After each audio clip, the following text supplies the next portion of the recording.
Shalom, kembali lagi dengan saya, Lasnia Retambunan. Pada video ini, saya akan membahas tentang karya pengampunan Allah dengan Yesus Kristus. Yang pertama, yang perlu kita ketahui adalah, apakah arti pengampunan itu?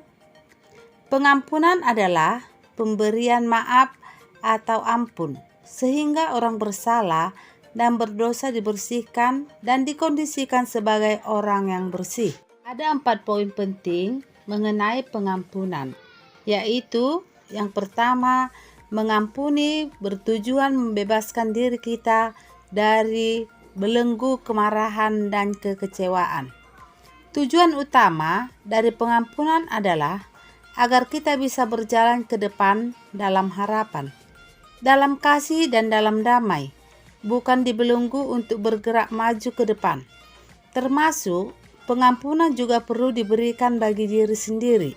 Tidak ada penghukuman bagi mereka yang di dalam Kristus Yesus, sehingga bila ada rasa penghakiman dalam diri yang membuat kita terpuruk, maka itu bukan berasal dari Allah. Yang kedua, keputusan untuk mengampuni adalah langkah pertama menuju penyembuhan emosi kita. Penolakan bahwa seseorang itu terluka menyebabkan luka itu semakin parah. Tapi kerendahan hati untuk mengakui bahwa kita terluka menjadi langkah awal penyembuhan. Tapi memang untuk melakukan hal ini kita tidak bisa dengan kekuatan kita sendiri. Karena itu perlu memohon rahmat Tuhan yang luar biasa untuk bisa melakukannya. Beri juga ruang agar luka dalam hati kita menjadi sembuh lewat waktu, sambil terus mendoakan orang yang melukai kita tersebut. Yang ketiga, pengampunan membuat para murid Kristus berbeda, karena pengampunan adalah bagian dari kehendak Allah. Tuhan Yesus tidak lupa bahwa Ia pernah disalibkan, tapi Tuhan Yesus tetap mengampuni orang-orang yang melukainya. Pengampunan membuat hati kita menjadi luas dan semakin bisa mengasihi seperti Kristus mengasihi, karena Tuhan selalu ada di pihak mereka yang mau memulihkan relasi. Yang keempat, pengampunan bukan on-time experience. Mengampuni juga bukan berarti melupakan.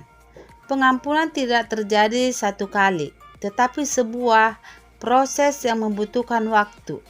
Bila rasa sakit masih terasa muncul, ucapkanlah, "Di dalam nama Yesus, aku mengampuni," atau sebut nama orang itu.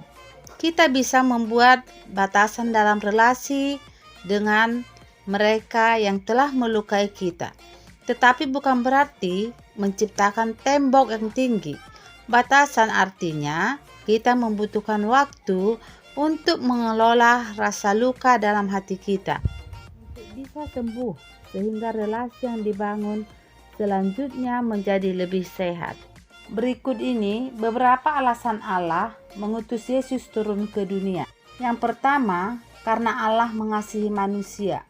Sebesar apapun kekecewaannya terhadap manusia, hal itu tidak mengurangi cintanya yang begitu dalam pada manusia.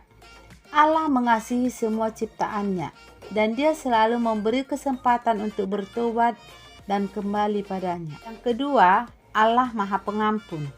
Dia bersedia mengampuni orang yang bertobat dan berbalik padanya. Ketika Yesus ditanya berapa kali kita harus mengampuni orang yang bersalah kepada kita, jawab Yesus 70 kali 7 kali. Artinya, pengampunan itu tak terbatas. Setiap kali kamu dapat mengampuni, sesama seperti yang dikatakan oleh Rasul Paulus, bahwa kita harus mengampuni orang lain seperti Kristus telah mengampuni kita. Yang ketiga, karena Allah adalah penyelamat, Dia sudah berulang kali menyelamatkan manusia melalui para nabi yang diutusnya. Akhirnya, Dia rela hadir ke dunia dalam diri Yesus Kristus, putranya. Allah turun ke dalam dunia untuk menyelamatkan manusia. Mengapa? karena manusia yang berdosa tidak akan mampu menyelamatkan sesamanya. Sehingga Allah bertindak mendatangi manusia secara langsung untuk menyelamatkan manusia. Yesus Kristus adalah Tuhan dan Maha Manusia. Sekian video saya, semoga dapat bermanfaat. Salam.